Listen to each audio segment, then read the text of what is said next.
Bon, du coup, Jean-Marie, on est d'accord, je récupère la paye de Jean-Cédric, hein. Je vais pas faire le travail pour deux et garder le même salaire quand même. Ouais, ouais, t'inquiète. D'accord, ça marche. Yes!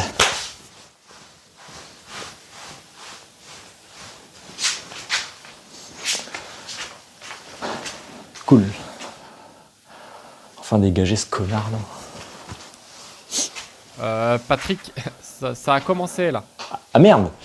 Bonjour! Bienvenue dans News, la seule émission qui parle des news, présentée tous les jours à 20h, il est actuellement 17h58 et je suis tout seul.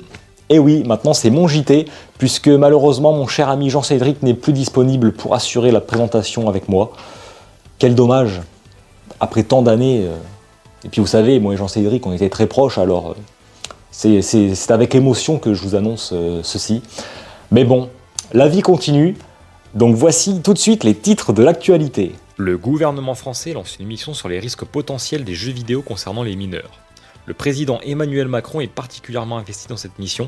Notre envoyé spécial Maurice Bigle a donc suivi notre président le temps d'une journée. Notre brillant investigateur Emmanuel Gros-Kiki va nous dévoiler le fruit de ses recherches acharnées concernant l'affaire Epstein. Le spécialiste Jean-Christian Cullet est de retour. Il va nous expliquer ce qu'est la fenêtre d'Overton.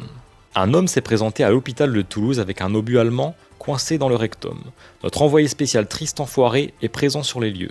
La première info de mon JT concerne une fois de plus notre cher président Emmanuel Macron, puisqu'en effet nous allons suivre nos caméras à l'Elysée pour voir comment il gère cette fameuse mission de prévention, une investigation menée par notre reporter Maurice Bigle.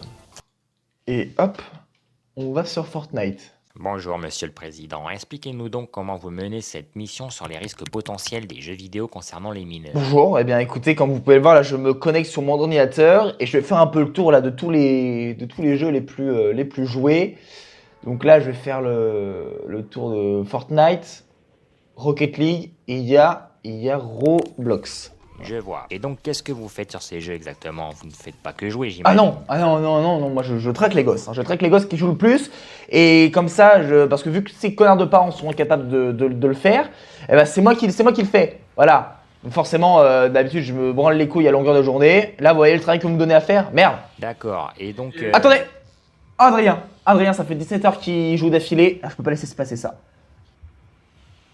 Attendez, Adrien, viens en V1 s'il te plaît. C'est Monsieur le Président. Oui, viens en V1, j'ai 2-3 mots à te dire là. Attends, viens. C'est qu'il est fort ce putain. Oh putain. Ah ça suffit. Eh Adrien, ça suffit, t'as trop joué là cette semaine. Merde. Putain. Reviens.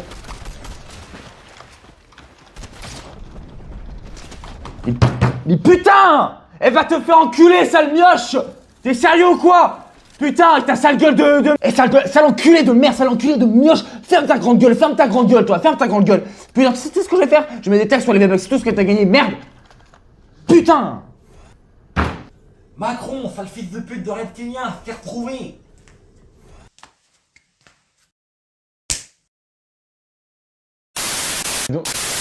Et bah dis donc Patrick, voici encore une interview mouvementée. Ah ça oui Jean-Cédric, hein. Quoi? Et Jean-Cédric, qu'est-ce que vous faites là? Bah en fait le juge était mon ami d'enfance et les souvenirs de quand on jouait à touche pipi lui sont remontés et il a décidé de me libérer donc... Ah, Et sans plus attendre, voici tout de suite les noms qui figurent sur la liste de Jeffrey Epstein, tout ça découvert par notre détective Emmanuel Gros-Kiki. C'est à lui. Jeffrey Epstein était un financier accusé d'avoir organisé un réseau d'exploitation sexuelle de mineurs impliquant des personnes riches et influentes. Plus de 3 millions de documents sont rendus publics avec plusieurs noms cités et notre investigateur Emmanuel Gros-Kiki passe ses soirées à scruter le moindre document à la recherche de noms figurant dans cette liste. Effectivement, à l'heure actuelle, je recense un tas de prénoms qui ont un lien avec cette histoire. Pouvez-vous nous citer quelques noms? Ouais, bien sûr. Alors, on a les principaux, hein. On a Bill Clinton et Donald Trump. En plus de sucer entre eux, ils adoraient sucer les petits garçons, ceux-là. Ensuite, on a le prince Andrew, George Mitchell, Bill Richardson, Stephen Hawking. Oh, c'est... Pas totalement infirme, celui-là. Ensuite, on a Michael Jackson, mais bon, lui, c'est pareil, on connaît son histoire d'amour pour les mineurs. Déjà, il faisait un parc d'attractions dans son jardin pour attirer tous les gosses du quartier. Enfin bon, une autre histoire, un autre thème. On a qui? On a Leonardo DiCaprio. Bon, lui, pareil, hein, il quitte toutes ses meufs passées 21 ans. Je suis presque sûr qu'il devait les trouver sur l'île, celui-là. Et côté français, on a qui? Côté français, on a qui? On a Jean-Luc Brunel. Lui, c'est pareil, hein, je suis sûr que tous ces mannequins, là, c'est sur l'île qui devait les trouver. Après, on a qui? On a Jacques Lang, Ghislaine Maxwell, Patrick Cascouille, Caroline Lang. Attendez, vous avez dit qui? Caroline Lang, la fille de Jack Lang. Non, je m'en branle, celui d'avant. Ah, Lucien Bourvil. Non, lui, tu l'as pas dit. Ah ouais. Patrick Cascouille, alors? Ouais, c'est pas un des présentateurs, lui? Oh putain, si. Oh merde! Appelle la police! Faut appeler la police! Quoi, moi? Au milieu de tous ces grands noms? J'avoue, ça me flatte un peu. Non, non, non, non, non, non, non, non, non, non, c'est pas ce que je voulais dire. Non, non, non, mais c'est pas ce que vous croyez. Albert Einstein, je le connais pas moi. Hein. Non, non, non, c'est quoi ça? Et peut-être que Jean-Cédric il y est aussi, hein, on sait pas. Et des Patrick Cascouille, il y en a forcément d'autres. Il n'y a pas que moi. Non, non, non, mais c'est bon les gars. Non, mais je vais prendre ma pause. Hein. On se retrouve à la pause, d'accord? Tu me prendras un café aussi, s'il te plaît? Qu'est-ce qu'il a? Je l'ai senti plutôt tendu, hein, pour quelqu'un qui a côtoyé de grandes personnalités. Il me l'avait jamais dit d'ailleurs. Bref, passons à la prochaine information. Le professeur Jean-Christian Cullet va vous expliquer ce qu'est la fenêtre d'Overton. Bonjour à tous. D'abord, j'aimerais remercier l'émission de m'avoir rappelé après qu'on m'ait lynché sur les réseaux sociaux pour avoir donné mes théories sur le Covid. Ça n'a pas plu à tout le monde. J'ai dû m'effacer un petit peu et m'orienter vers autre chose. La pédophilie. La politique, professeur. La politique. Après la politique, la pédophilie, c'est un peu le même registre. Hein. Bon, enfin bon. Parlons d'un sujet qui fait réagir mais que beaucoup ne comprennent pas, la fenêtre d'Overton. Alors voyez-vous, la politique c'est très simple. C'est comme une porte qui s'appelle la fenêtre d'Overton. Une porte qui s'appelle une fenêtre? Exactement.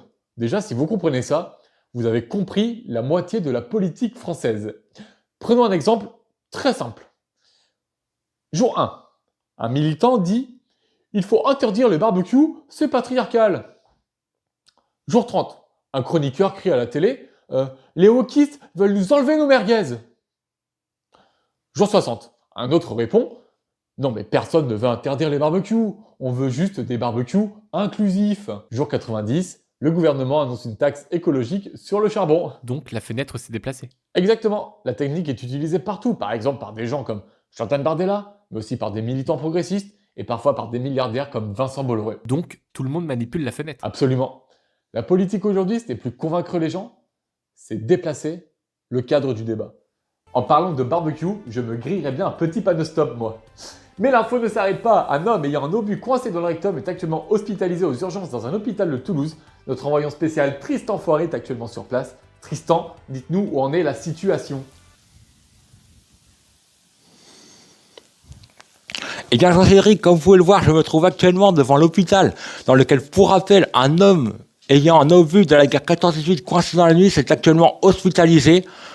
La situation est très délicate. Un énorme périmètre de sécurité a été déployé par la police. Également, une équipe de déminage est actuellement en intervention au cas où l'obus exploserait. On aimerait beaucoup vous montrer tout ce travail d'équipe autour du trou du cul de ce monsieur, mais malheureusement, actuellement, nous ne sommes pas autorisés à entrer dans l'hôpital. Très bien Tristan, et bah tenez-nous au courant dès que vous avez du nouveau. En attendant, voici l'instant promo. Aujourd'hui, on accueille un célèbre comédien, youtubeur, doubleur, cascadeur, beau gosseur, charmeur, traiteur, trader, tracteur, leader, Brian Rochon qui vient faire la promo de ses passages à la télé. Arrêtez de me charmeur comme ça, là. Mais j'en connais un qui veut qu'on le chatouille.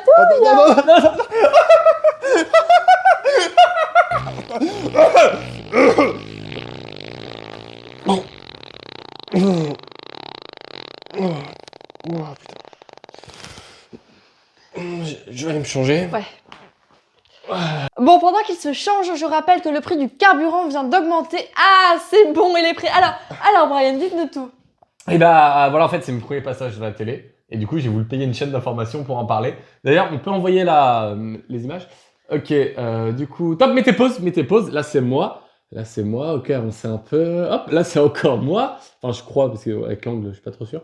Avancez, hop. Là, c'est mon menton. Puis je crois que c'est ok pour cette série. Ok, passez l'autre. Hop, mettez pause.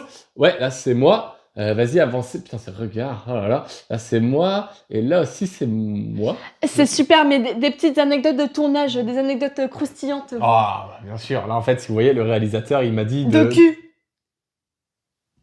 Des anecdotes de cul. Je suis pas acteur porno, moi. Alors les téléspectateurs s'en foutent parce que nous on veut du... cul. On veut du cul. Du gros cul. On veut du cul. Oui. Oui. Coupez. Coupez. Ah, quelle coquine cette Natacha. En parlant de caca, voyons tout de suite si on a du nouveau sur le trou du cul. Tristan, comment ça se passe de votre côté? Eh bien, Jean-Cédric, il semble que... Et bien voilà, il semblerait que ce soit la fin de ce JT. Merci à tous d'avoir regardé. On se retrouve le mois prochain pour l'actualité du mois dernier. Vous le savez, c'est la spécialité. À très bientôt.